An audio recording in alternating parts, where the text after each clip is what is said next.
Bismillahirrahmanirrahim. Assalamualaikum warahmatullahi wabarakatuh. Bagaimana kabarnya hari ini? Apakah masih semangat mengikuti pembelajaran? Alhamdulillah, Ustazah doakan teman-teman selalu dalam keadaan sehat dan selalu semangat mengikuti pembelajaran. Hari ini kita akan belajar tema 2H, subtema 3 dan 4, materinya tentang gerakan lokomotor dan non-lokomotor pada olahraga renang, manfaat dan contoh kegiatan menjaga kebersihan.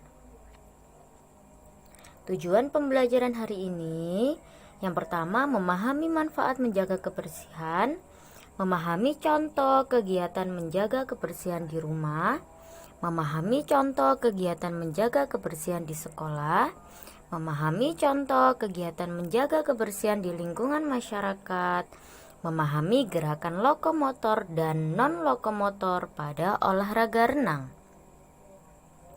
Materi yang pertama yaitu olahraga renang. Olahraga renang adalah olahraga yang dilakukan di air. Olahraga renang terdapat dua gerakan, yaitu gerakan non-lokomotor dan gerakan lokomotor.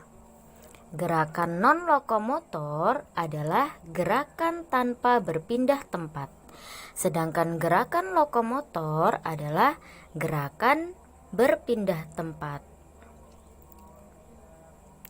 Manfaat olahraga renang yaitu yang pertama untuk melatih otot, yang kedua untuk pertumbuhan tubuh. Nah, sekarang kita bahas gerakan non-lokomotor pada olahraga renang.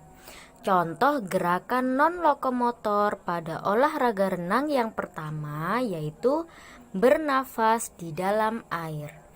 Karena gerakan non-lokomotor itu gerakan tanpa berpindah tempat, jadi contoh gerakannya tanpa berpindah tempat ya. Contohnya yaitu bernafas di dalam air. Caranya yang pertama berdiri menghadap dinding kolam, kedua tangan berpegangan pada batas dinding kolam. Sebelum tubuh masuk ke dalam air, hirup napas dalam-dalam. Kemudian masukkan seluruh tubuh ke dalam air dan upayakan mata dibuka selama berada di dalam air. Jadi seluruh tubuhnya mulai dari kepala sampai kaki masuk ke dalam air. Dan diusahakan matanya tetap terbuka ya teman-teman. Kemudian buang napas melalui mulut secara perlahan. Angkat badan keluar dari dalam air. Jadi ketika mengeluarkan nafasnya, membuang nafasnya melalui mulut secara perlahan, kemudian sambil diangkat tubuhnya ke atas. Gerakan yang kedua, gerakan non-lokomotor yang kedua yaitu keseimbangan di dalam air.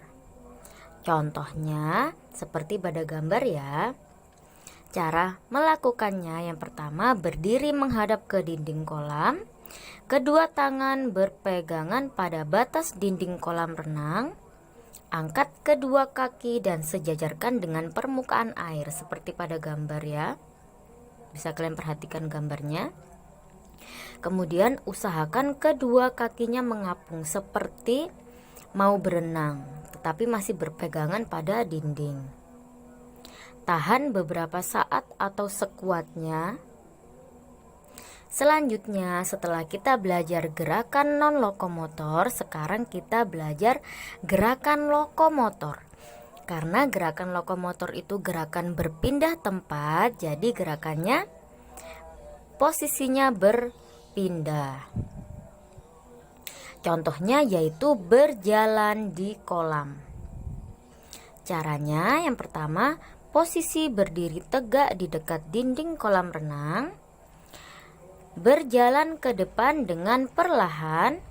Berjalanlah dengan cara menyamping kiri atau ke kanan. Jika sudah mahir berjalan di kolam renang, kamu dapat melakukan berjalan dengan lebih cepat.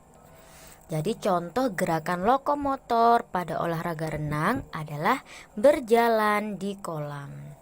Ketika melakukan gerakan berjalan di kolam, harus hati-hati agar tidak terpeleset. Materi selanjutnya adalah pentingnya menjaga kebersihan. Nah, menjaga kebersihan itu harus dilakukan di mana saja.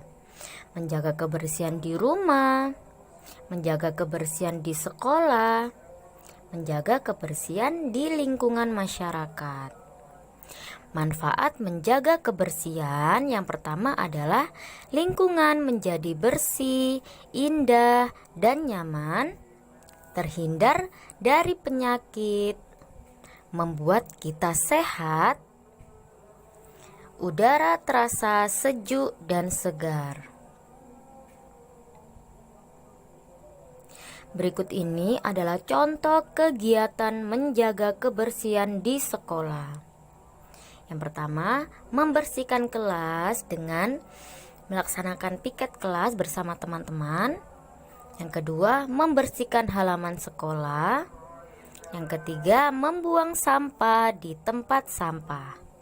Jadi ketiga contoh kegiatan berikut ini untuk menjaga kebersihan di sekolah. Selanjutnya, contoh kegiatan menjaga kebersihan di rumah. Yang pertama, membersihkan kamar dengan cara merapikan tempat tidur, menyapu lantai, kemudian mengepel juga.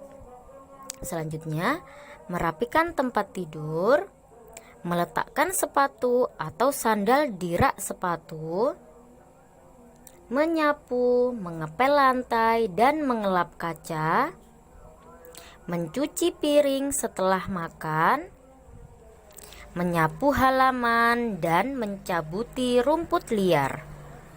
Nah, kegiatan berikut ini bisa kalian lakukan di rumah untuk menjaga kebersihan rumah. Selanjutnya, contoh kegiatan menjaga kebersihan di lingkungan masyarakat. Yang pertama, kerja bakti membersihkan lingkungan, membersihkan selokan agar tidak menjadi sarang nyamuk, tidak membuang sampah di sungai, membuang sampah di tempat sampah. Kerja bakti membersihkan sampah di sungai. Jadi menjaga kebersihan itu penting ya teman-teman. Dimanapun kita berada, kita harus selalu menjaga kebersihan. Karena dengan menjaga kebersihan, tubuh kita menjadi sehat dan terhindar dari penyakit. Karena lingkungan yang bersih itu tidak menjadi sarang nyamuk. Alhamdulillah, pembelajaran hari ini sudah selesai. Ustazah ucapkan jazakumullah khairan. Ustazah akhiri, wassalamualaikum warahmatullahi wabarakatuh.